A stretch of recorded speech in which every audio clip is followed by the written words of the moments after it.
pulling at the threads of ancient texts until we unravel the mythical matrix.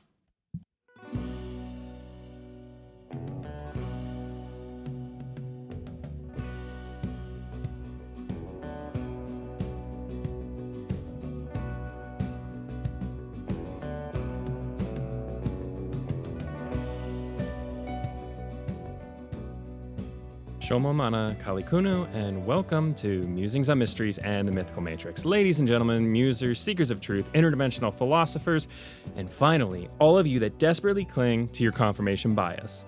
Whether your interest is Atlantis to Zeus, cuneiform to quantum physics, we tackle it all. We're a podcast that explores ancient history, the unknown, and comparative mythology with logic, reason, the historic method, and a healthy dose of speculation. Just as a brief PSA, we have moved Psych Fact and other musings until the end of the episode for here on out. So we're just going to jump right into the table of contents, and then we'll go from there. So what we're going to be talking about this episode is we're going to be doing a meta-myth analysis here. So we're going to start off with some definitions, talking about myth motifs, copies versus originals of myths, and things like that. Then we're going to jump into some relevant similarities. We're only going to go over myths that we've gone over in some capacity or another thus far on the show. So we're going to be pulling back from a lot of old content. You don't need, this can be your first episode. That's fine.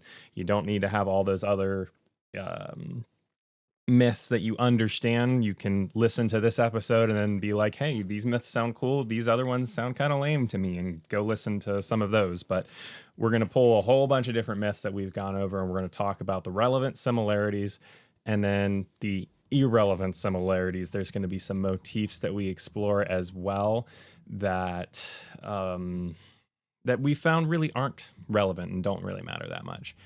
And then we're going to kind of explore and do a so what to all of this, and then determine, maybe we can tell some things from what's missing, talk about how preserving tradition, how tradition gets preserved versus filtering through worldview, and then some other considerations like that, and then exploring like symbolism versus literal.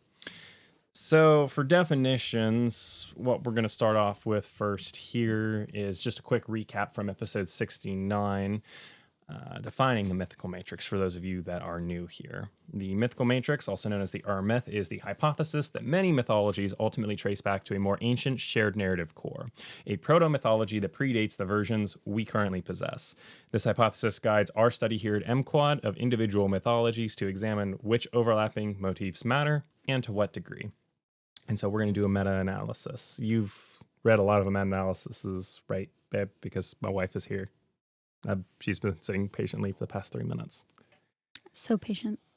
What are you defining as meta-myth that I have read? Meta-analysis. Meta-analysis. Yeah, like in academia. Like it's a combination of a bunch of different like studies and like peer-reviewed experiments and things like that, and then the study combines all of them together, extrapolates the data, and then infers like the so what. That's pretty much what we're going to be doing this episode. So it'll be a little bit of a recap for listeners, some new angles to kind of a summary of the past 69 episodes, give or take. Okay. All right. So the first thing we have to ask is, what is a myth motif? A myth motif is just basically the similarity or theme. If you were like boil it down and extrapolate its core essence. I've been doing been processing maple sap into maple syrup recently, and that's kind of like if you were to boil down all of the fluff, because it's like in the last batch I did was like an 80-to-1 ratio. I had to boil off like, I don't even know how that maths out, but it's like 70, like 1/80th is the maple syrup. The other 79 parts is just water that has to get boiled off.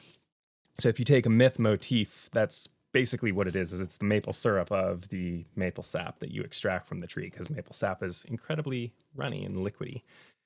So some examples of this: a survivor uses a boat to survive a major water calamity and saves the human race. That's a pretty common one that we see. You can do this with anything too. Like this isn't just limited to myths. I mean, Disney princess films, you can boil pretty much all of them down to a myth motif or a princess motif in some capacity. A princess motif. Yeah, why not? I But love that. but basically, it's the core essence of whatever story. And when you boil down the core essence, you can sometimes realize that other stories have a similar core essence. So something then that we have to consider is that if we boil down two different stories and they both have a similar core essence, we have to ask, is it one copying the other or are both original? So myth can be repurposed. We've talked about this before and we'll talk about it again on this episode. But for copying to be really viable academically, you need to have a transmission chain, or you need to at least have a theory on a transmission chain for your premise to hold any water. Does that make sense? Yes. So if you like say, well, looking ahead here, that Genesis 1 has water in the beginning and the Mayan Popol Vuh has water in the beginning. Therefore, Genesis copied the Popol Vuh. Interesting theory, but you need a transmission chain for that, and there's no evidence of transatlantic contact going that far back. So you run into an immediate huge speed bump wall that you hit where there are certain criteria and bounds that you just can't move past. So that's what I mean by transmission chain here. And then we have to consider directional problems. If you do have evidence of two motifs that are the same and you have a good transmission chain, you have to consider who copied who. Mm-hmm. You can't just say one automatically copied the other without some other logic to back it up.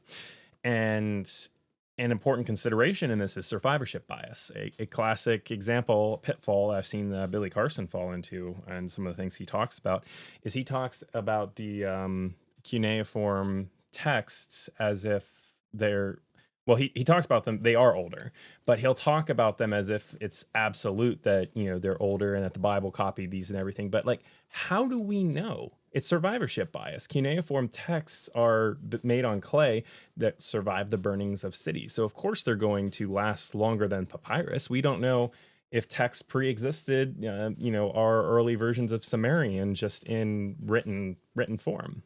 So we have to consider like the survivorship bias there. And we talked about that in Logical Fallacies, I think, was episode 31, something in there.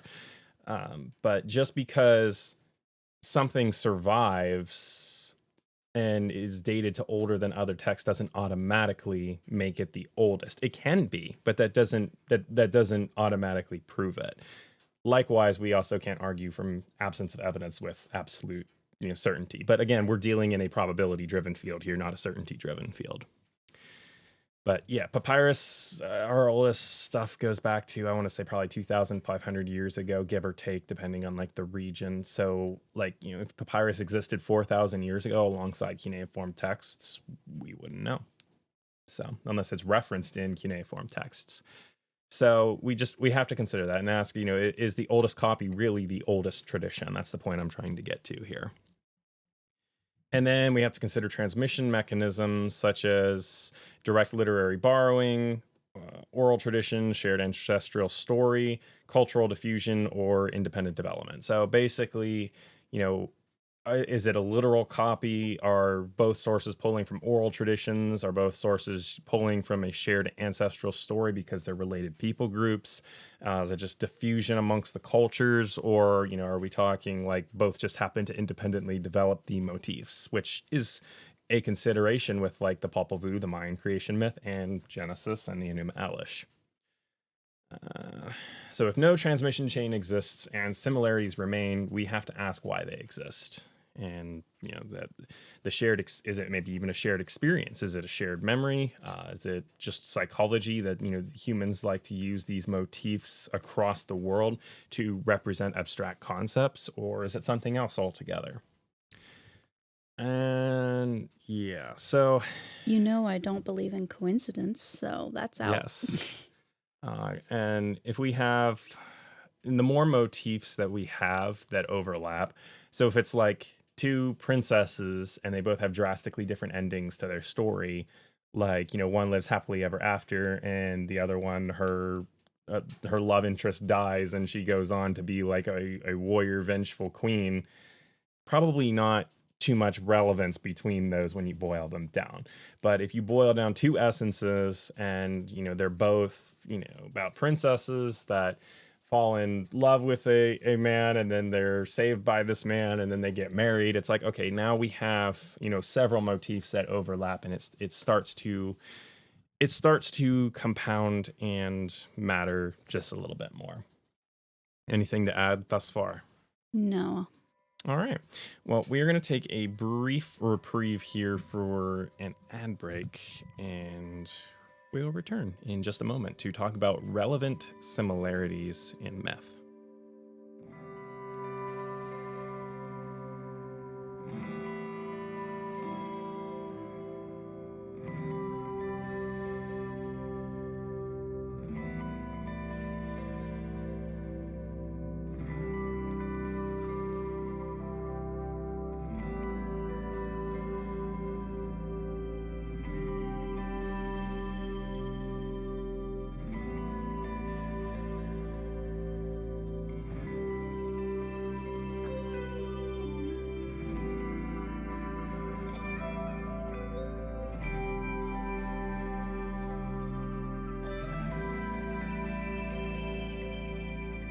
And I hope that music has soothed your soul here as we are about to continue diving into a conversation about mythology here on Musings on Mysteries and the Mythical Matrix. And that is my favorite topic of the show, I think, is just talking about mythology. Mm-hmm. So, all right.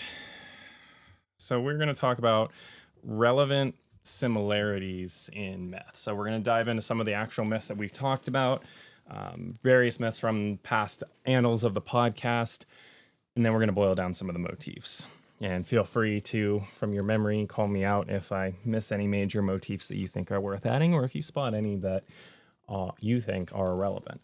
And if you as the listener spot anything that you think deserves a correction, you can always email us at m.quad.musings@gmail.com and let us know whatever your thoughts are. So first thing we're going to hit is creation, because I feel like that's a good place to start, because that's where most mythologies tend to start, maybe not all, but like that's generally the starting point and the benchmark. Yeah. So we're going to take Genesis first for the Bible, because we did hit the Bible first on M-Quad. So you have water at the beginning. The waters are split and separated above and below in a firmament. Land is called forth from below, and then humanity is made with a divine essence, made with breath in Genesis. And those are kind of some of the core motifs I want to focus on. And then the Enuma Elish, which is the Babylonian creation myth. And it's also worth adding that some scholars do believe that there is a older Sumerian version that the Enuma Elish comes from that we have just lost. But in the Enuma Elish, you have water at the beginning, except it is personified with deities, but there is still water at the beginning, a salt water and a freshwater deity. The saltwater deity is split during creation in her death, and that splitting from her body, the earth is formed, and then humanity is made with divine blood from one of the other gods that was serving this water deity, Tiamat. And then hopping over to the Popol Vuh, which we haven't done an in-depth dive on, but I've mentioned it enough that it's worthwhile to hit these motifs.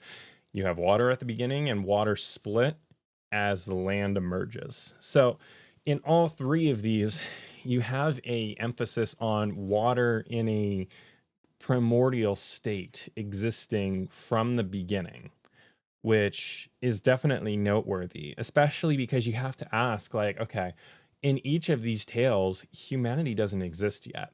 So where is this coming from? Like, why are all of the ancients in the ancient Near East and in Mayan literature in America, why are all of these ancient cultures describing the primordial existence as water? What do you think? I don't know. Speculation is fine. You don't have to have an answer. I don't have an answer, but this reminds me of the new discovery of finding like a water cache in space. Just floating in space. That's interesting. I'll have to look it up during the next break. Or do you want me to try to find it now? I mean, if you don't have anything else to add, sure. That was it. Okay. But yeah, so I mean, there's a couple different things here. Maybe water and the concept of a deep dark void as like is seen by people when they look down into the ocean or they go swimming. Maybe that is kind of just that triggers a psychological thought or phenomenon even that like, oh, that's what it was like before. Is it's just this deep dark scary abyss and I don't know if some tentacle is going to come out and grab me in 2 seconds. Like think about how you would feel as an ancient, because the water was generally feared by people in ancient times, to my knowledge, because of like sea monsters and everything. So you have to think about like if you're swimming in the ocean and you go underwater and you just look down into the dark depths as far as you can see, that might trigger something that ends up in your mythology. But not necessarily. So we're talking human psychology angle here. Conversely, you know, if we take a more trustworthy approach to what these ancients wrote, then, you know, maybe they're actually pulling records from having conversations with like some form of deity or entity that was actually there primordially, across the 4-dimensional plane or something. You look like you have that article ready. Yeah. There's a lot of articles, YouTube videos, and stuff on it, but it's like a cloud in space, with 140 trillion times more water than on Earth, and it's like obviously light years away. But could you imagine if that like impacted Earth and how much that would like change everything?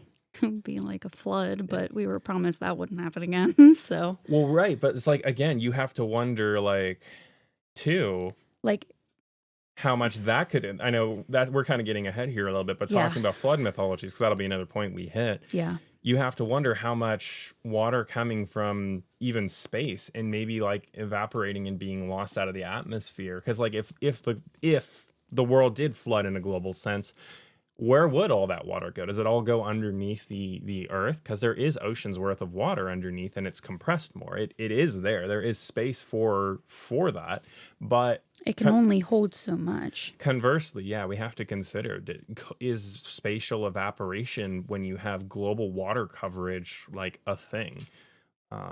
And yeah, so there's a lot of considerations there. In that statement alone, I'm not arguing for or against a global flood. I'm just making an observation. So there's even like a water source around the Saturn system, it looks like. So there's other parts of space that have water too. It's not just that one cloud that has 140 trillion times more. And generally, when scientists are looking at other planets and considering the possibility of life, water is a huge factor. Assuming like a carbon-based life source, I think. I'm not sure how it, because there's also theorized that there could be like silicone-based life forms and all of that, but I'm not sure if water would be useful to them or if they would need some kind of comparable element. So I'm not sure on that. Well, if you don't have anything else, we'll jump into the next parallel motif, which is, you have something else? No, I was just gonna say also on Mars, apparently. But well, yeah, Mars has water frozen on the north and south poles, and there was evidence that Mars once had water flowing on its surface with all the canals and everything that are present in canyons. So, but no, I do not have anything else. That was my contribution. Okay, so we're going to jump over to the next motif, which is a storm deity faces a serpent. So, first and foremost, from our recent annals is the Baal Cycle. Storm deity is referenced as fighting a 7-headed twisting serpent. Next up is from Sumerian mythology. In Ninurta's exploits, we don't directly have this myth, but we have listed in the feats of Ninurta that he fought and defeated a 7-headed serpent, and then he has it mounted on his chariot. And that's the reason we have a reference to it. The Lugal E is the story of Ninurta fighting Asag, and then Ninurta's exploits is kind of like a tale afterwards. I think it talks more about his return after battling Asag, and it just lists like all of these things that he's done, kind of like a triumphal return thing. So, and I would argue as well that we can take and infer details about what that battle would have looked like based on his other battles, because a deity that is the same deity is likely going to fight in similar ways across myths. And he does have a mace in the Lugal E, he has a mace with a lion's head that like talks to him and encourages him and everything. But in his battle against Anzu, he shoots lightning arrows, I believe. So there are some differences in terms of like, we don't have record to my knowledge of Baal having a mace with a head that talks to him on it, but we do have that motif of storm deity, you know, shooting lightning potentially and fighting a seven-headed serpent. And then obviously, of course, we have Revelation, where Michael fights the dragon and hurls him down. And then we actually as well have, this was a recent discovery of mine, so we haven't talked about this in depth yet, but I will hit it briefly. We have the Lenape creation story, which is, it's like a 1 to 2 page entry, but it has a thunder spirit that battles the horned serpent, and he throws lightning bolts like arrows. And I was reading that. I came across this and like, it was in a completely like unrelated book to like comparative. Well, it was talking about Atlantis a bit and like extrapolating stuff about Atlantis, but it was talking about like different creation stories, and it mentioned this one. And I was reading it and I was like, this part of this like started to almost sound like Ninurta battling Anzu. But I'm like, this isn't it. I'm like, this is sounding like that lost Ninurta battling the seven-headed serpent based on how it sounded from the tale of him battling Anzu. And that's my inference from, you know, studying Sumerian texts. But that was something that was interesting to me, because again, that gives us an anchor point where this is in the Americas this time. The Lenape creation story is the Delaware Native Americans. So I was about to ask, like, yeah, I realized I didn't explain that. Does that originate from? Yes. Okay. Sorry, that's my bad. So Delaware Native Americans. So we have a clustering in the A&E, and then we have a touch point in America. Okay. So again, we have this common motif that exists, and I think that's very interesting. And again, we have to ask why. Are you asking me why? I was hoping you would say something. Yeah, the air is dead for a moment to give the listener an uncomfortable, unsettling feel, so that, you know, maybe they'll chime in and email us. But no, yeah, go ahead, give me your thoughts. I mean, it just seems like the use of snake. I mean, I don't really believe in coincidence, but it's very odd that it's always a serpent. Mm-hmm. But just seems like a lot of different cultures have different views of what a serpent represents. Yes. So it could be like knowledge, could be transformation or cycles, could be danger, or just power, I would say, like in general. Sometimes can be wisdom or even a good thing too. Yeah. With Serpent Mound in Ohio, because we went there. That's a sacred site to the Native Americans. It's more revered, versus in other cultures, the snake is more seen as a villain. If you look at Genesis, you look at Gilgamesh, you look at Ninurta with the Sumerians, you have a lot of these different tales where the snake is interpreted in different ways. So, and then you have to consider too, again, are we talking about the memory of a literal snake and a literal deity-like figure, a quantum entity? And for those of you that are like, okay, this guy's weird, go listen to the last episode. We talk about 4D entities and some of that stuff a little bit. But we have to ask, like, are we talking about some kind of higher being that was associated with storms or used storms and lightning to fight something that actually existed, like a massive like serpent or like dragon-like creature? Or are we talking about, you know, just an encoding of myth because humanity feels uneasy around snakes? Or are we talking about some kind of a site where a meteor impact was coming in, a massive meteor, because meteors kind of look like leave long tails in the sky, you know, depending, like a comet or whatever, depending on, you know, the size and the trajectory and all of that. I'm not an astrophysicist, so I'm sure there's a lot of corrections in my general like semantics here, but the concept is still the same, that you have like a singular like head to this thing and then a long trail of debris as it's burning off. So is that maybe that the ancients around the world all saw some kind of comet or something, and it was coming towards and impacted, and there were a lot of like lightning storms as a result of the impact, that it messed with the atmosphere. We have to rip the dinosaurs. But we have to it's kind of disrespectful to the dinosaurs too, because we like no, because we like the dinosaurs died, right, and they became like fossilized and all of that, but like the deposits from dinosaurs is in part what we like, what is used, like what makes oil now. Yeah, I think so. And then we take that oil and we extract stuff to make plastic out of it. And we literally make plastic dinosaurs out of like the residue of dead dinosaurs. The cycle of life. It's a circle of life. The audacity. Yeah, so it's really disrespectful, but It's a literal dragon, or is it a representation or like a metaphor for Satan?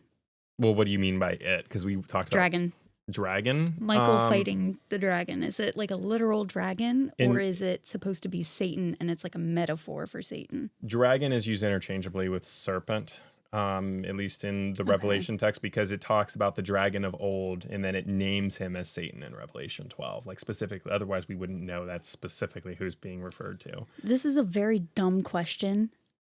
Are dragons reptiles? I mean, we don't have proof that dragons exist, so how are you conceptualizing? But would you say, if they did exist, would you say it's a reptile? Probably, but my theory leans more towards that dragons come from a distortion of memory of dinosaurs, and it's a meshing of like maybe like a triceratops and a brachiosaurus and pterosaurs, because you get like the bat-like wings, and then you get like the weird like head with like the horns and stuff, and that comes from the triceratops, and then you have like the big bulky figure with a long tail, and that's like a brachiosaur. So that's my theory more on like dinosaurs contributing to dragons. It's like a brother or sister to like, or like a distant cousin to just prehistoric dinosaur type thing. Yeah, I mean, like that they saw that maybe the ancients saw these things, and these things gradually got blended together and conceptualized as one when they were seeing like over time, over the span of like hundreds of years, they were seeing these different creatures that maybe hadn't fully gone extinct. And they saw, and I know some people in the evolutionary theory camp might have some problems with that, but we'll talk about, there are some supposed dinosaur sightings in different accounts. So we actually have talked about some of those with Concamato, I'm trying to think of Makoyo Mbembe and all of that. We talked about that. That was in, say something smart. I'm going to peruse. For me, it makes sense. 63. So we talked about that not too long ago, actually. So if you want a little bit more of a conversation on that, go there. There still are more accounts that would probably be worth exploring, though. For me, it makes sense just because, I mean, back in the day, that's like the normal thing. You open your front door and you see a dinosaur in the front yard. Like, I mean, depending the worldview you come from. Yeah. The standard model, which we regularly question and push back against, would say that no, the humans and dinosaurs never interacted. But if you're coming at it from a literal 6-day Genesis perspective, yes, that would have happened. Yeah. Or maybe you're coming at it from a Fred Flintstone perspective, then yes, that probably would have happened too. But there's a lot of different perspectives. What I was saying was, it would make sense for them to use it interchangeably because that is the normal for them. They're like, oh yeah, people are going to know what I'm talking about. It's like the language that we use today, and like the sort of double meanings of words. We just expect people to know what it means because we are assigning more meanings to the words. Yeah. Perfect example of this, and I'm still actively learning Hebrew, so I'm like early intermediate level right now. I understand morphologies decently, but I don't have a robust vocabulary yet. It's probably a couple hundred words retained. But in Job, it talks about this creature called the behemoth, and it says it has like massive strength in its loins, and it has its tail swings about, and it's like a cedar tree, which is really massive. That's what they would have used. We've talked about cedar countless times. Well, we'll actually pick that bone a little bit later. No pun intended to picking bones when we're talking about dinosaurs either. But I mean, what's interesting. That should not be as funny as what I think it is. But so cedars are notoriously big in the ancients' minds, and we have context for this because they would use it to build their temples all the time. I'm restraining myself from going on the rant I've already gone on like 2 times on the podcast. Yeah, you need like a rubber band on your wrist, just snap. Yeah, just start snapping me. But with the description, there's no creature we really know of that has a tail like a cedar tree. That sounds like a brachiosaurus in description, but behemoth is just animal. From my understanding, from what I've learned so far about Hebrew vocabulary. So it's just using general animal to describe this thing. So and we've talked about this. It was a long time ago on the podcast. I might be missing some nuance in the meaning there. So don't quote, I'm talking about this on the fly. So don't quote me on this as absolute, but yeah. So but that like illustrates your point. We'll kind of assume my statements for a second here. With this creature, let's say it is referring to a brachiosaurus, because I don't know anything else that would have a massive tail that's sticking out and swinging back and forth like a cedar tree. So we'll assume that for the sake of argument here. But what is used to describe it is just the general term for animal in the Bible, behemoth. So it's again it's stuff like this. So yeah, I don't have anything else to add. That was just kind of expanding on your point a little bit. But any final thoughts? No. All right. We are going to take a break because we are at half an hour. So stay tuned. We're going to talk about rebellion in the heavens next, and then the emphasis on high places. So stay tuned.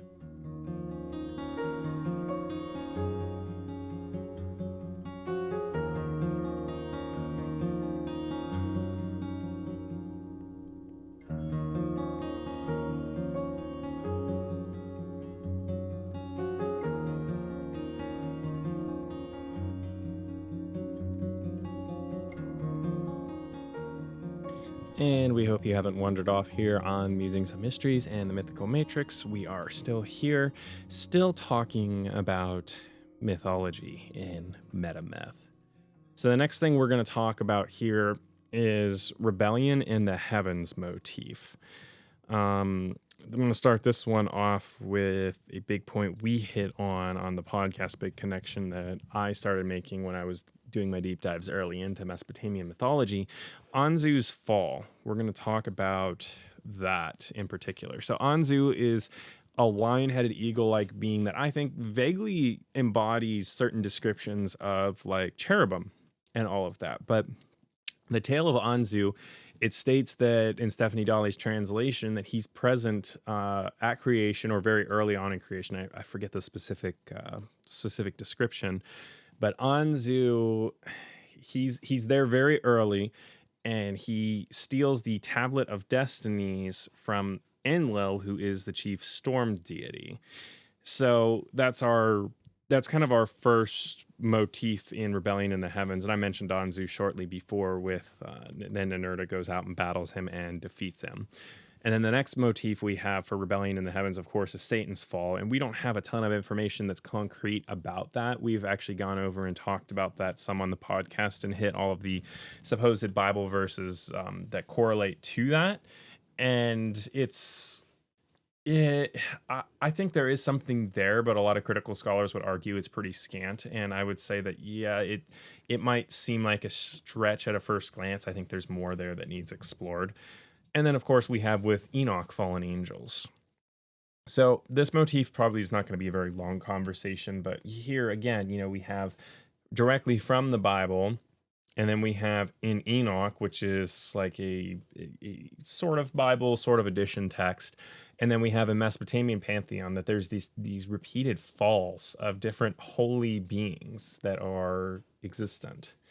And I think that's interesting. I don't know how much we can infer off of that, but this concept of rebellion against the divine, I mean, maybe it's made up as an illustrative example, but I feel like that's oversimplifying too much when we're looking at all these motifs. To me, it speaks more of some actual rebellion that happened in some capacity, whether it's conceptualized as divine, but it was really just humans and and the ancients remembered it as being a divine encounter, or if it was a literal divine quantum, rebellion that we're talking about here.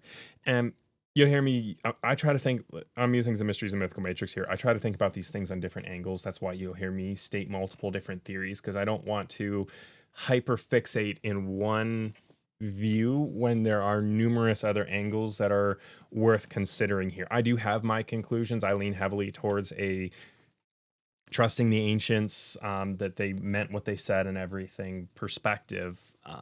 But that heavily leans into my readings of like 40 quantum interactions and everything.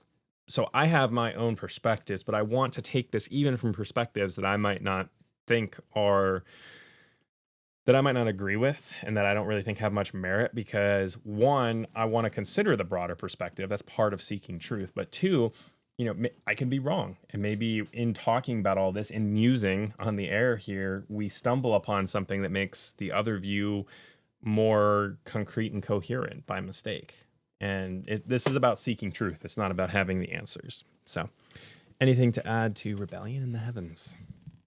No. All right. So next... actually, I have a question. You said there needs to be a lot more... Yeah, sorry. I tried to make that quiet. I muted my mic, but yeah, I'm a loud cougher. Continue. You said coughing again. Just sneeze into the mic. Yeah. ASMR. So sneezing ASMR. User 123 is so mad at us for tangenting how many times on this one point. I'm sorry. Just go ahead and finish. We're human and we're having fun, okay? Yeah. This podcast is about having fun. Anyways, so you mentioned that you thought there needed to be a lot more evidence for Satan's fall and a lot more to explore with that. So what would you quantify as what needs to be explored for it to be, I don't know, I don't want to say credible, but... Well, so the biblical, by what I mean by evidence is the biblical passages on this topic are kind of vague. It like references the king of Tyre, I think, in Ezekiel or Isaiah, one of the passages talking about, that's generally understood in Christian circles to be talking about Satan's fall. And it's a very, you can kind of, I think Heiser actually talked about it briefly in his one book that I'm reading, and you can kind of build off of it that it is talking about a divine being, but it doesn't really seem that way at a first glance. So what I mean by more exploration, I don't really mean evidence. I mean exploration in terms of like exploring the nuance in the language to what exactly is being talked about. So does that make sense? Answer your question? Yeah, I think so. It's just that it doesn't, the Bible doesn't literally spell out Satan's fall. And it's like, kind of... You just think it's too vague for it to be like... it's kind of inferred off of a number of biblical passages across the Bible. But yeah, we don't really get a detailed like story of Satan's fall until Revelation. And then we get a little bit of it there. So it's like kind of like... Maybe it's just understood in broader A&E literature, ancient Near East literature, but yeah. So that's what I mean by like, for us at MQuad personally, I would want to flush that out a little bit more. That's pretty much all I mean in terms of like actually exploring the nuance and everything, and like making inferences that vague passages are talking about Satan and like having a solid reason to say why. Okay. That's pretty much it. Good question, though. All right. We're going to talk about emphasis on high places next, because I think that is important. And that was an interesting conclusion I recently came to. So there is a huge fixation by the ancients on having something that extends into the heavens. You see this with the Tower of Babel in the Bible. You see this with the pyramids in Egypt. You see this with Sumer. They have what's called some of the temple names. There are many others. Some of the temple names: Edorenki, Iana. These Edorenki is basically like the house of the umbilical cord between heaven and earth. That can be kind of understood as like a portal. Iana is house of the heavens or something like that, I think. And then jumping over to Baal. Baal is worshipped on Mount Zaphon. Greeks, you have Mount Olympus, where the pantheon resides. In Enoch, the angels descend onto Mount Hermon. And then further on in the Bible as well, you have Mount Sinai is where Moses receives the 10 Commandments, and Mount of Olives is where Jesus ascended from and then is supposed to descend when he returns from the Christian perspective. So there is a high emphasis, no pun intended, high emphasis on high places and in ancient literature and in the ancient world. And so again, you have to ask why. Is it just because these places were not hospitable and so they were just deemed as places that the ancient like gods would reside? But then why to go all the work of building ziggurats that were also described as houses for these like Eterenki and Diana?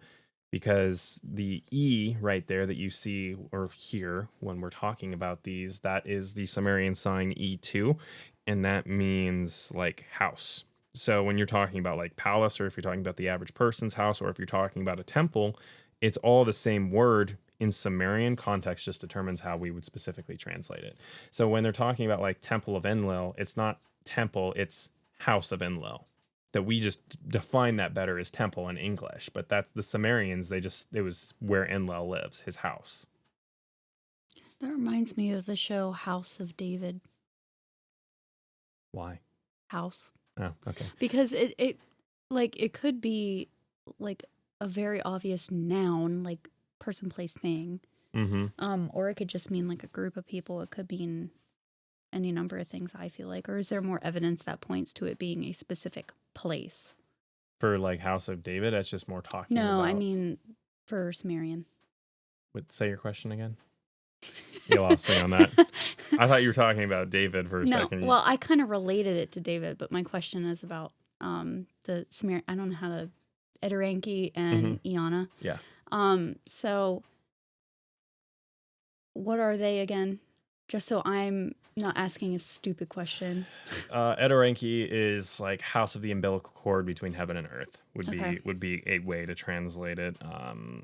If you really boil it down, Iana is like the house of heaven. I think I'll go ahead and ask the rest of your question. I'll see if I can find something. What I'm saying is like, what if it's not like an obvious house or place or anything like that, but it's just like a general thing. Like I could call you my home, and that would make sense to us. Well, so right. What if that's like a different meaning to them? I mean, this is well known in ancient Near East literature that like the gods were understood to reside in these buildings because they were made to be like lived in. House of Heaven, just a quick Google search, but yeah, so I was right on Iana.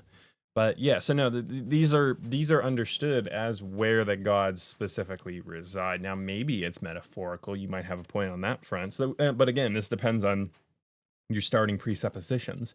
Are you starting with the presupposition that like deities exist, that maybe they're quantum and that our science just hasn't caught up to that yet? Okay, but from that perspective, yeah, these deities or entities could have interacted with our realm and wanted to have houses to reside in here. Or maybe that was the way the ancients had to respect these, interdimensional beings that came across. Or was it just a way to control the ancients and to, make them build this really big house that they could say, oh, the god lives there, but no one can go in there. So, but he's there. Don't worry. The priests say he is, kind of a thing. But you can't go in there because you'll get killed or whatever. So, I mean, there's a lot of different angles to consider on that front, but ultimately, yeah, that's, from my understanding, it's pretty well known that the ancients resided in whatever temple or house that was built for them. Okay. So I'm pretty sure my question was stupid then. No Or was it okay? No stupid questions. That was fine. All right, we're going to talk about flood myths next. So... Yay. Of course, we have Noah, first and foremost, from the Bible. Divine judgment connects to the fallen angels. He builds a giant boat. He puts, a whole bunch of creatures in there and saves all of humanity. You have Atrahasis, and that's the Babylonian, Akkadian translation. Babylonian is just a dialect of Akkadian, so... But one of those, anyway. Same general language. Akkadian translation of their flood story. The result is the flood happens because of overpopulation, and Lil is dissatisfied with humanity. And Inki, or Ea in Akkadian, speaks to Atrahasis and tells him of the oncoming doom and tells him to build a boat. Similar to kind of how Noah is told to build a boat as well. And then Ziazudra, which is, again, it's more fragmented, but that's the Sumerian version of the flood tale, going back a little bit in tradition here. But again, same general principle. It's very fragmented. I don't think we're given an exact reason for why the flood happens. But again, same motif. Uh, a loyal, righteous person is given warning by the divine to build a boat to save himself and humanity. And then Gilgamesh also has mentions of flood survivor. So we have who's named Utnapishtim here, which means he of long life. And he tells Gilgamesh the story of how he survived the flood and all of that. And it very closely aligns once again, where he gets this. Again, when you pull all the motifs out here, you get a divine warning, chosen survivor, a boat. Animals are generally preserved, I think, in all traditions. I might be remembering incorrectly on one or two. You get a mountain landing on most, and then there's a sacrifice after survival. It's either inferred or stated in the text, I think. And then, what's up? You have a question? I just wanted to see if there was more. I think I have another one that overlaps for at least a couple of them, but just I don't want to say regret in creation, but I would say almost a disappointment that creation isn't fulfilling its purpose as well as it should. Yeah, and I mean with Enlil, you see that just kind of expressed with irritation about the noise that humanity is making. That's well, and we do see it in Genesis, just this disappointment, and because it's not regret, but it's a disappointment. Yeah, and I wouldn't say that for all of them because I don't think you had enough details for some of them to see why there was a flood. But I find that at least with a couple of them. Mm-hmm. I don't think Gilgamesh tells us. I don't think Ziazudra it survives. It's only Atrahasis and Genesis that give us that, from my recollection. But that's another interesting point too, is because like overpopulation. Okay, that's the fickleness of the gods, basically. That it's too loud for Enlil to sleep. Like it's disturbing Enlil. It displeased him. Yeah. Okay, that's very classic mythology kind of motif. In the Bible, it's that humanity is sinning against God, and they introduce this really bizarre thing with Genesis 6:4 and the Nephilim. Yeah. And then it goes away, and then it sort of appears again at certain points in the Old Testament again with the Rephaim and Og of Bashan and these others when the Hebrews go in for the Canaanite conquest. And so it's interesting. And then you follow that narrative, and then I think it was episode 47, did God really order genocide or some title like that? We talked about how there is this thread of fighting this corrupted offspring from fallen angels that exists, and you can kind of follow that thread from Genesis 3 throughout a good portion of the Old Testament. And it kind of seems to explain why there's such a harsh judgment on the Canaanite region, is because that you may be able to infer that that's what was going on here to some degree. So I think and it's weird because if you're having a myth that you're making up, you have a very coherent thread for a very complex explanation as to why this is going on and a specific type of evil that is being confronted that extends subtly. It's not blatantly stated in the later books, but it's subtly there if you really look. And it's present in these later narratives. And to me, that speaks to like, okay, the Bible once again kind of seems to be leaning on that more literal reading, literal interpretation, whether you want to accept it all as literal or just maybe some parts as being a little bit more literal. Because it's not that mythologized perspective. I have a very human reason for why that detail is not included in some of them, if that was the case. Because humans are writing these traditions and passing them down, but it's a very natural human thing to want to be liked.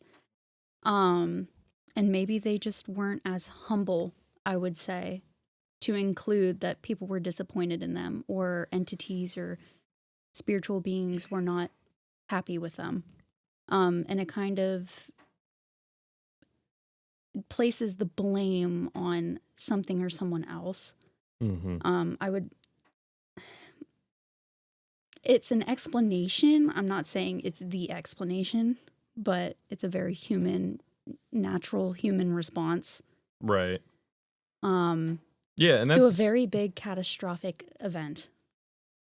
yeah, and that's viable for sure. Yeah. My theory on it, because looking at the Sumerian king list, it kind of starts to be hinted at in there that the Genesis 6 phenomenon is occurring in Gilgamesh's time when the kingship is taken to Uruk the first time. And we talked about this with the Mystery of Iana episode. Mm-hmm. I forget what number that was, probably early 60s, late 50s, something in there. But the Mystery of Iana, we were talking about how the kingship gets taken to a temple. And that's the only time in the Sumerian king list, at least the translation I'm using, which is kind of a conglomeration of different manuscripts. But that seems to be the only time that it's stated on that document that kingship is actually taken to a temple. Every other time it's taken to a city. But in this instance, it's taken to a temple within a city area, which is kind of weird. And then you look at all of the kings in that list, in that dynasty, and like I think like was it like 4 out of 7 or something, or have like weird things with them, where one is described as a literal son, like son, S-O-N, of the sun god, S-U-N, Utu, in the Sumerian pantheon. And then he disappears into the sea. And it's like, okay, why did he disappear into the sea? What happens there? And then you have Gilgamesh, who is described as being fathered by a Lailu, a male night demon. You have a lot of these different weird things that happen. But yeah, and there's more that I was reading too, because I'm going back and reading some Sumerian literature now, with a different perspective, fresh set of eyes, after all the research I've done, learning the language, getting more familiar with the culture. And there's a lot I missed. There's this one myth or like account where it's these 2 kings, and they're kind of doing they're doing like a pissing contest against each other for who is the better lover of Inanna, the goddess of love and fertility. And they're both like kind of like comparing sizes, more or less, like for lack of better words. But it's interesting again because this kind of infers off of principle of mixing the divine with human once again. And the one king that kind of wins this debate, if you will, is one of the kings from the dynasty of Uruk, where it was taken to Iana. So, but you have anything else to add? No. All right. Next one we're going to hit, we're coming to close here in the not too distant future. Yeah, I have 2 more similarities to hit. Then your notes look so lengthy, and it's not going to be that long. No. Because that's a lot. Nah, it's not a lot. Divine. Okay. So Divine Counsel. This will probably. Now that I'm saying this is probably gonna be longer, but probably gonna be like maybe 7 minutes for these last 2, and then we'll hit some irrelevant similarities. So Divine Counsel. So in the Baal Cycle, we see a council exists with El, Baal, Asherah, and Anat, and other deities. In the Bible, Deuteronomy 32, Psalm 82. You caught this in Genesis 1 when we were reading it. I was just about to say we had this discussion just last night, actually, didn't we? 2 nights ago, but yes. 2 nights ago. Yes. Where in Genesis it says, "Let us make man in our image after our likeness." Yeah, and my initial gut reflex, I think, in the beginning of the show was to chalk that up to the Trinity, but after reading Michael Heiser's book, I actually think I'm more on his side that this is probably a reference to the Divine Council meeting rather than just the Trinity. Well, and I read about, the Trinity a tiny bit today, specifically about the Holy Spirit, and the Holy Spirit lives within God's creation. Right. So that wouldn't make sense for it to be referring to the Trinity, saying made in our image and our likeness. Yeah, and I mean, it could be, from a Christian perspective, God the Father talking to God the Son, Yahweh. True. That is a viable alternative, but I kind of lean more towards Heiser. I don't have a solid reason for that right now, so this might be something to put a pin in and circle back to in a future episode. But okay, yeah, and then pin inserted. The Sumerians also have a pantheon: Enlil, Enki, Inanna, Swen, the moon deity, Utu, the sun deity. So we have this divine council motif that exists even in traditions of quote unquote monotheism, and that's why I do actually, even though I take issue with a lot of his other stuff, I do agree with Dan McClellan on the taking issue with the monotheism versus polytheism, putting those kind of labels on it. Because I think that that is a problem because I think that oversimplifies everything a little bit, and you have to define terms. And I think a lot of people throw those terms around and they don't fully know what they mean. But yeah, next one up is giant traditions. So this one will be super short. We talked about Nephilim a ton, a little bit already. So supposedly giants, men of renown. You see that again with the Nephilim appearing later on with like Goliath and Og of Bashan and some of these others. And then you have Gilgamesh, who there's reason to believe he was depicted as rather large, specifically with the iconography of him holding a lion, and it looks like he's holding like a cat in his arms. So, but it's a lion. So yeah, we have this kind of precedent here. And then the last one I'm going to hit here is rejuvenation, which is this concept of rejuvenation through botany. In Gilgamesh, it's a seaweed. In the Bible, it's a tree of life. And then in Revelation, it circles back to it again, where there is a tree of life in Revelation that bears fruit according to seasons. So interesting.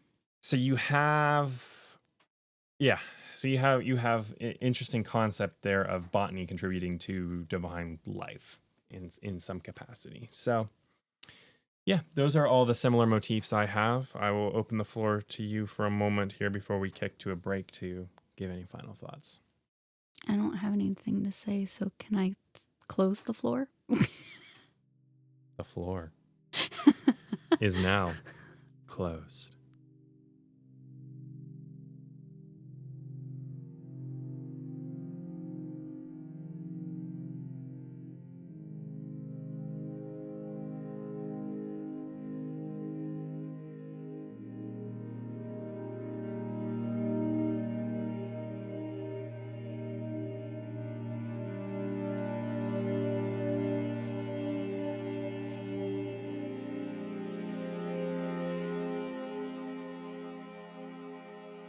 And I have reopened the floor like the portals of Iana here on Musings on Mysteries and the Mythical Matrix. Was the floor made out of cedar? It's funny because that's my next point. Because we're going to be talking about irrelevant similarities in mythology comparisons.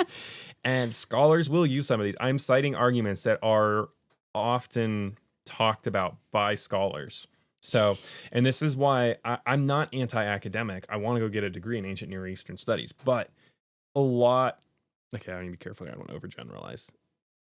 From my readings, many academics tend to overstate things or overemphasize certain parallels that aren't actually that relevant. And we're going to talk about a couple examples here so you know that I'm not just making this up if this is your first time listening. First one we have is from the Baal Cycle. Michael Coogan, I think was his name. He did summaries of a whole bunch of the Ugarit mythology, which includes the Baal Cycle. He did a really good job in his summaries, I will say, in terms of his like taking the text and making it digestible, because it's very hard to digest otherwise. But in his commentary, he added in about that he made a parallel. I don't know if he was trying to state explicitly that there was relevance to this, but the way he framed it made it come across that way. That cedar was used in the building of Baal's temple, and that a prayer for rain or a request for rain was used to kind of establish the temple, and that both of those things also exist for Solomon's temple when Solomon builds the temple of Yahweh. And so the problem with that is that on the surface, that's like, oh, that's an interesting parallel. It sounds like the Bible is kind of copying, Baal's myth here a little bit. But no, you're wrong. That's not really what's going on here. And False. I'm usually not that blunt, but this is very easy to demonstrate, because cedar was used everywhere for major projects and temples. This is like going to Lowe's, and because I get treated pine and someone that practices Norse paganism gets treated pine, that therefore we have the same theology, or that one of us is borrowing from the other. That's the level of argument we're seeing here, because this was such a commonly used good that the word is very similar or identical across like 4 or 5 languages in the region, including outside of the Semitic family. Like Sumerian is Outerin, I think it is what it is in Sumerian, and like Erez. I went on a whole rant about it on the Baal Cycle, but there are similarities across multiple languages which is indicative of this being a common trade good that everyone just uses like a similar word for it and puts their own linguistic accent on it, basically. So it's completely irrelevant. And then arguing that, a prayer or request for rain in like a semi-arid region like has any kind of significance. Like, of course, the ancients are going to be focused on rain, because if they don't get rain, they don't eat or drink, and they die, and their whole civilization collapses. I mean, but no, seriously, for you as a listener, civilizations in Mesopotamia died because of the shifting of the Tigris and the Euphrates. I think we talked about that when my dad came on episode, he has a PhD in history, in episode 41, to talk about his experience when he was at Ur in Desert Storm. But the shifting of the river away from Ur is basically what made the civilization be lost. So this is all to be expected within the context of A&E, but these things get said as if they're relevant parallels, and they're really not. Another classic one I take issue with, and I've ranted about it a lot, is the Tiamat versus Tehom argument. So people will make the argument that from linguistics that Tiamat is linguistically related to Tehom. So Tiamat is the Akkadian word for the saltwater deity from the Enuma Elish that we previously mentioned. Tehom is used in Genesis 1:2 to refer to the deep. Yes, the deep. And they will argue that this proves in some capacity that Genesis copied the Enuma Elish when the Israelites were in Babylon during the Babylonian exile. Problem is that the THM root is also used in the Baal Cycle, which dates to around 1300 BC, give or take, a reasonable margin there. And it is exclusively translated by critical scholar Mark Smith as deep, exclusively deep, no inference to Tiamat. And Ugaritic, the language of the Baal Cycle, is much more closely related to biblical Hebrew, also Semitic language, than Akkadian is, also Semitic language. I have a whole video on the channel breaking the linguistic arguments down. It's like a short 5-minute video or so. It's got my face in it, so you can actually see me talk to you instead of just hearing my voice. So if you want a more detailed breakdown, you can go check that out. But ultimately, you kind of see these, and it's on the YouTube channel, in case I didn't specify that, because I know there's listeners on podcasting and YouTube. But you have surface linguistic parallels where even scholars will, I think Timothy Stephanie, I want to say, maybe I'm getting that wrong, argued that in his book on the Enuma Elish. And you'll have scholars say these things, and it's like, but no, if you actually dig into this, there's not a lot of merit to it. And so that's like where it becomes problematic, is because when we're repeating these same weaker talking points, it prevents us from asking the deeper questions and getting to the actual bottom of this. Like, why do these things happen? And that's not meant as an insult against scholars. I'm not trying to insult any particular scholar here. I'm doing a respectful critical analysis of scholastic claims that I've seen and read in my own research. I should have prefaced that here, but that's my intent in all of this. Usage of Baal in Semitic languages. This is understood to sometimes potentially infer Baal worship, because it's used in Hebrew names. But Baal is a common Semitic word or root that means like Lord or Master, and it's used in Akkadian, it's used in Ugaritic, it's used in Hebrew, and it's used in Phoenician, all Semitic languages from drastically different families. And, they're all from the Semitic family, but different dialects of the Semitic family. Akkadian is East Semitic, Hebrew, Ugaritic, Phoenician, all West Semitic, Northwest Semitic. So again, it's like these things kind of get emphasized and hit on like they mean something, and they could maybe to a degree, but you have to, if you're going to state that to the general audience as a scholar, you have to give some context. And I don't see that being done when these arguments are used. And that's where I take issues, because I'm not saying it's intentional deception, but you're not doing the best job representing the information you're putting forward in the context it belongs. And context is big. Context determines whether a certain parallel is like the most relevant thing ever in like absolute proof, or if it's just an everyday occurrence. Context matters. Yeah. Yeah. So, I mean, And to shift gears here a little bit, I mean, you have Inanna's descent and Ishtar's descent. So Ishtar is the Akkadian name for Inanna, and it's basically the same myth, just kind of retold with a couple small details changed. And you kind of see this as well with Gilgamesh, with the Sumerian poem versions, and then the Akkadians took it, the Akkadian scribes took it, and they put it into a more comprehensive edition with more tablets.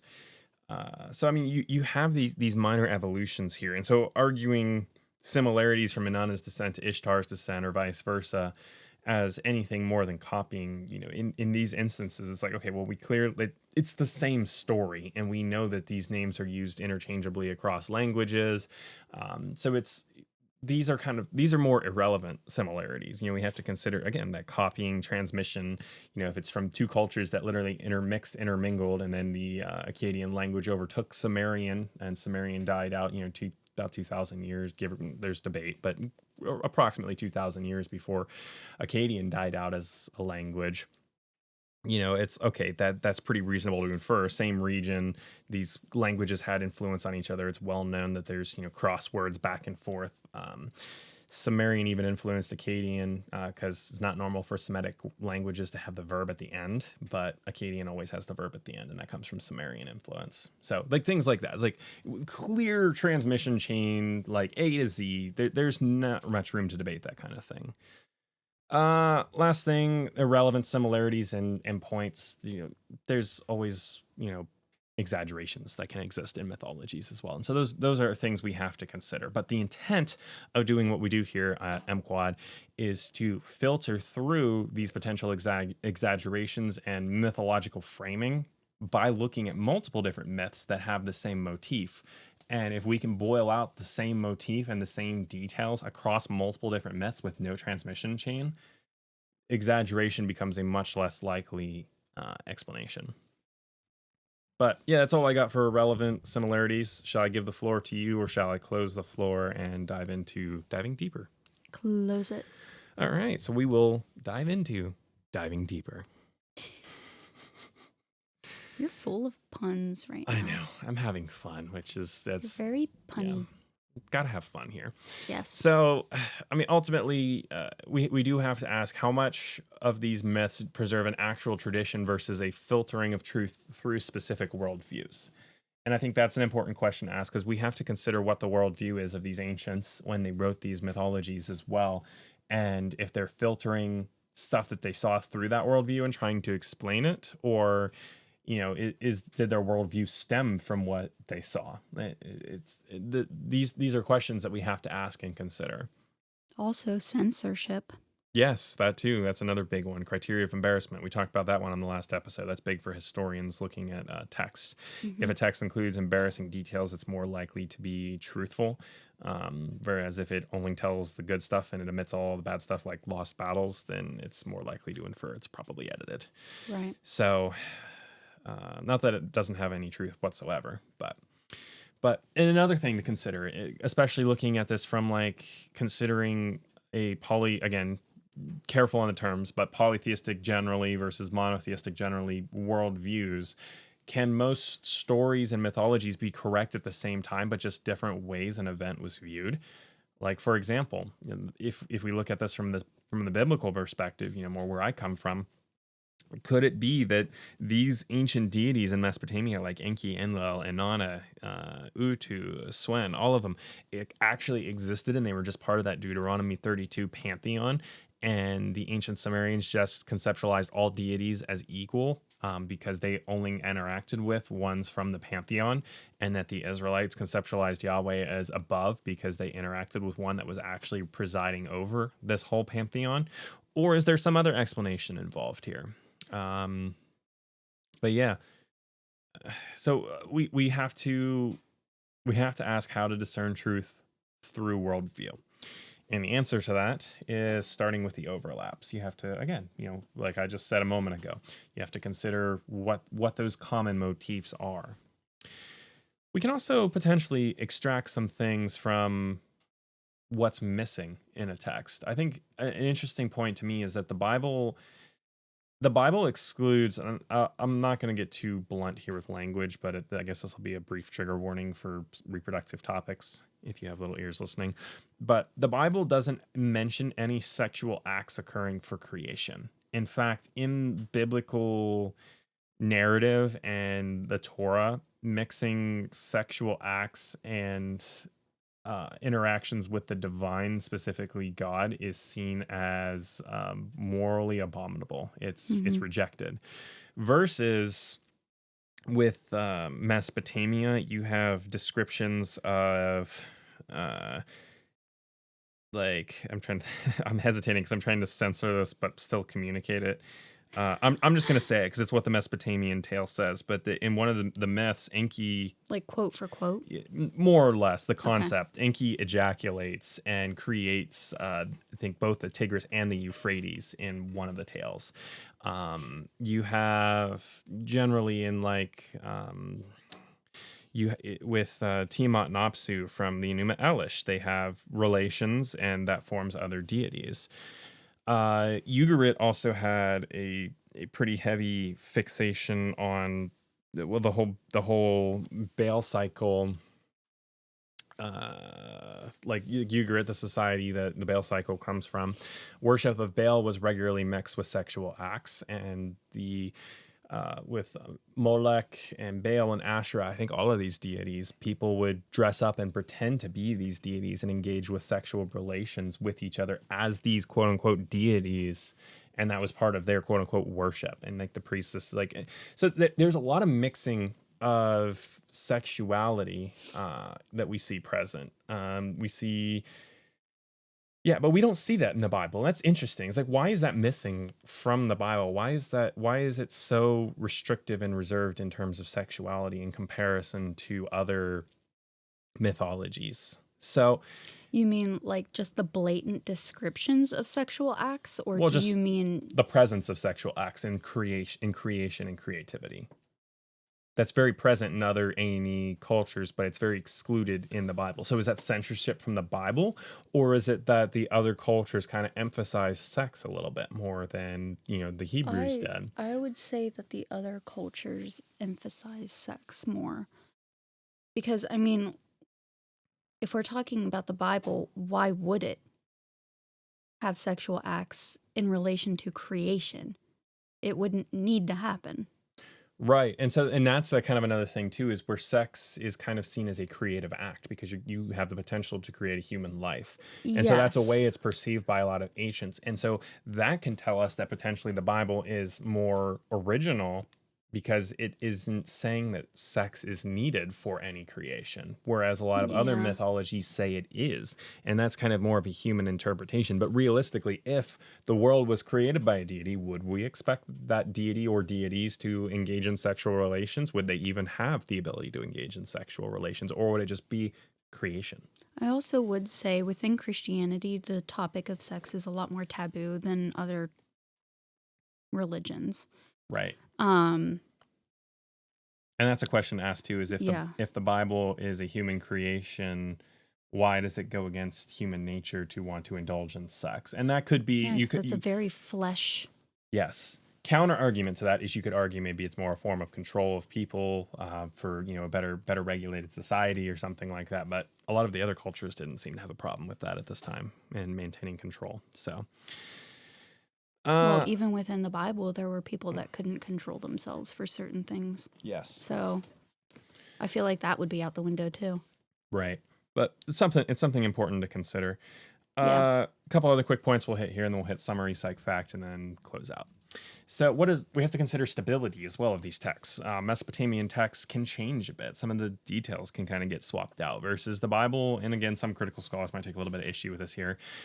But the Bible is relatively stable. And from my understanding, it's pretty stable in comparison to a lot of the other A&E texts that we have that are preserved across the region.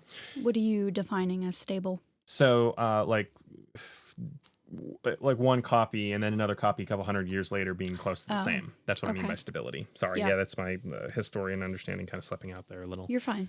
So we talked about that a lot on episodes 19 and 20, I think, when my dad, again, has a PhD in history, he came on and he explained like the historic method and all of that. You mean like the different translations, like NIV versus KJV, or do you mean something else? No, I mean like the original language, like Oh, Hebrew in both instances. Like how close do texts from like I'll give you an example. The Ketoph Hinnom Scrolls is a archaeological discovery that has part of the text from the Book of Numbers on it. Mm-hmm. It's like rolled up into like a silver amulet. These texts match very closely to what we have in the Book of Numbers now, from like the Dead Sea Scrolls in 100, 200 BC. Okay. 100, 200 BC, I think, for the Dead Sea Scrolls, compared to like 600 BC. So that shows, even though it's fragmented text, that shows high textual stability. That this text from 600, 700 BC matches something 500 years later, and we can actually, like, even though it's fragmented and highly damaged, we can go through and we can pick out the parallels.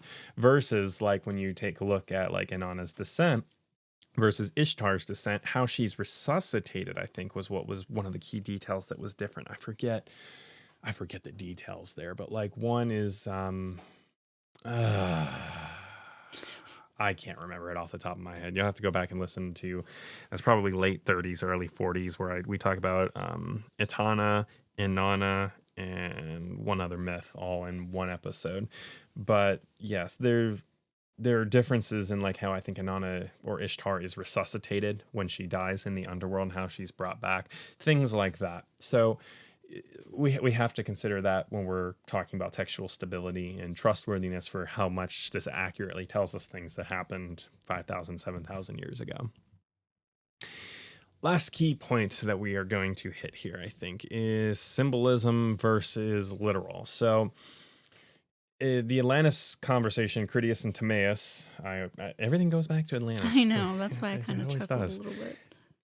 So in the Critias and Timaeus, Plato's dialogues, the sun god's son, so S-U-N god, S-O-N, the child of the sun god, drives the sun god's chariot too close to the earth. And this is understood and is specifically named by the Egyptian priests that are telling Solon this story that Plato is recounting as a reference to heavenly movements. So like something in the comets or the stars. So you said Egypt. So is this Ra that they're referring to? So the problem with that, I think they're talking about Helios here. It encoded it in a Greek name, but I think somewhere else in the dialogues they actually state that they are taking and transferring all of the names from the Egyptian gods to the Greek gods because they were understood to relate. There's like these things called deity lists where they could equate them together across regions. Okay. So it may be Ra that we're talking about here. I'm not as up on my Egyptian mythology. I've only just started learning in Middle Egyptian and Demotic recently. So yeah, I'm not there yet, but yes, it could be Ra.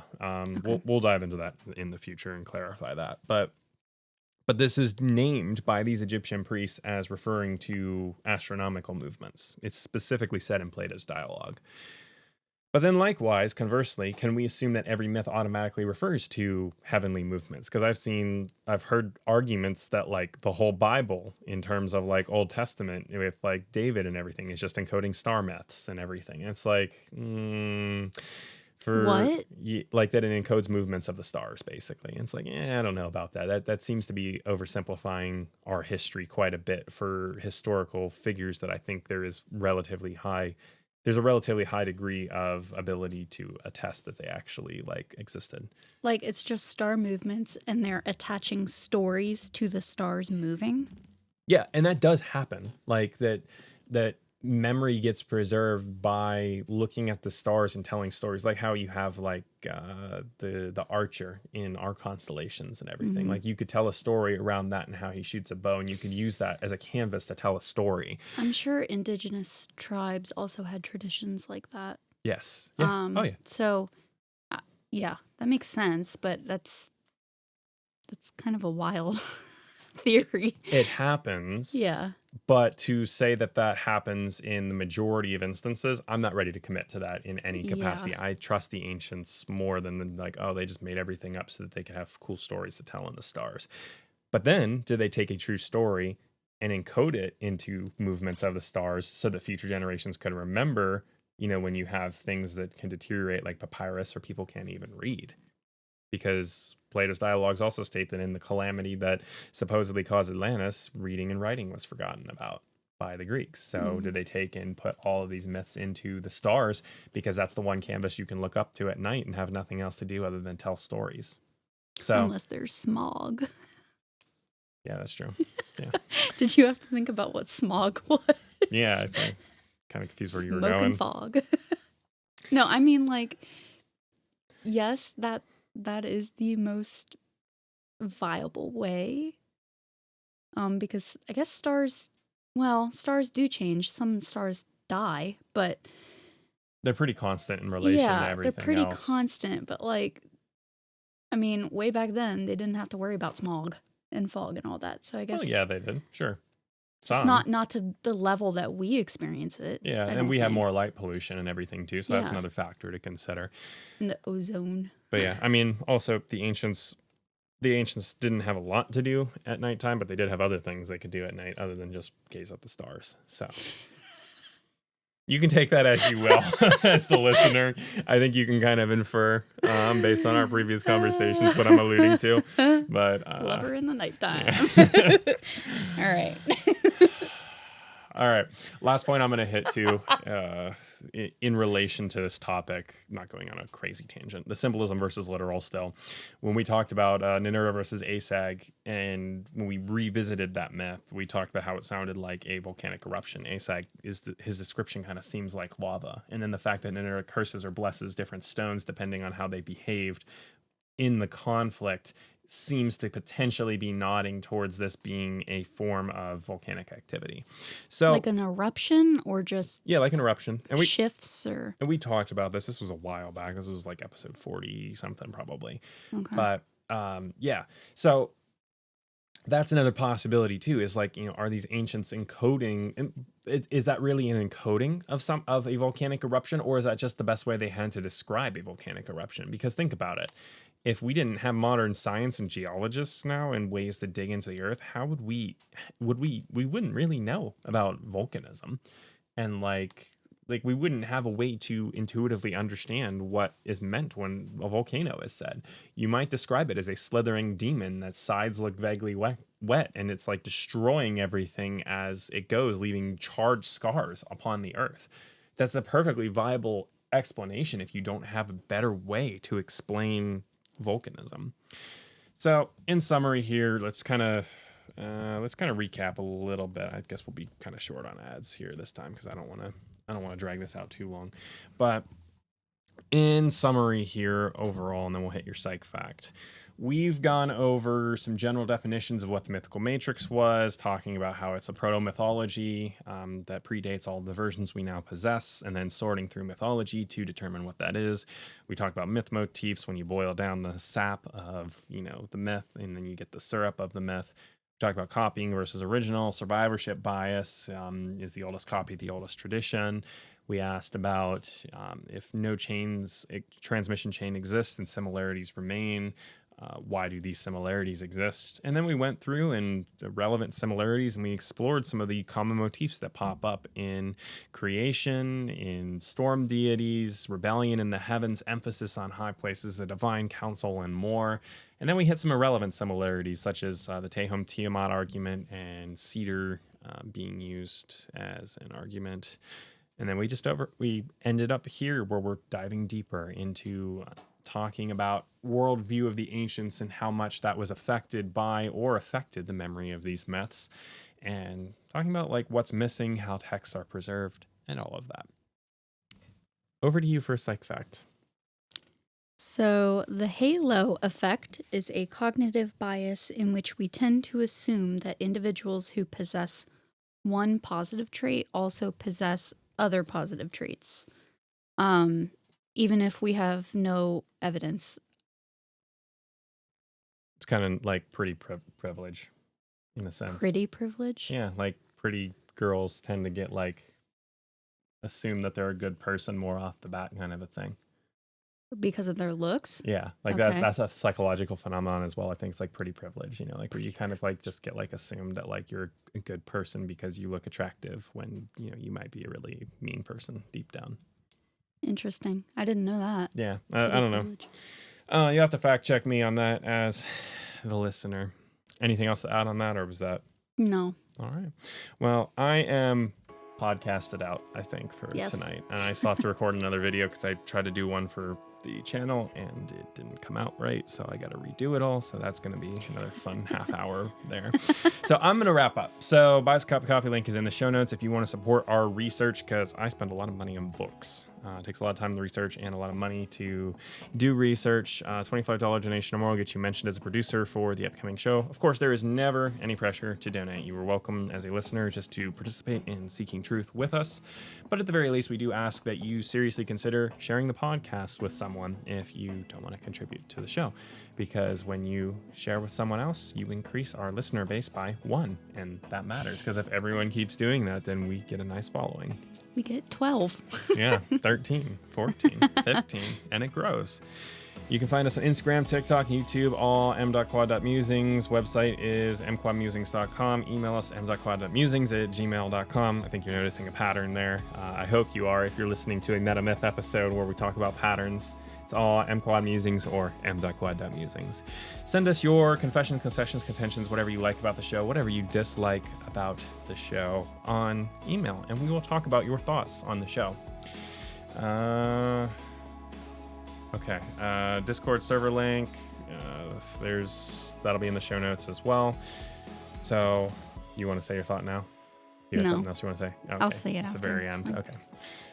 So, whether you've been listening on Earth with the mortals, in the stars of heaven with Enoch and the cherubim, or down in the depths of Sheol, we thank you for quantumly transcending time to join us for this epic conversation. And remember, if you ever find yourself as a time traveler in ancient Mesopotamia in need of some fine quality copper, Ian Nasir is not your man. Ishet uznim mutisha adi nepacher. Cedar you later.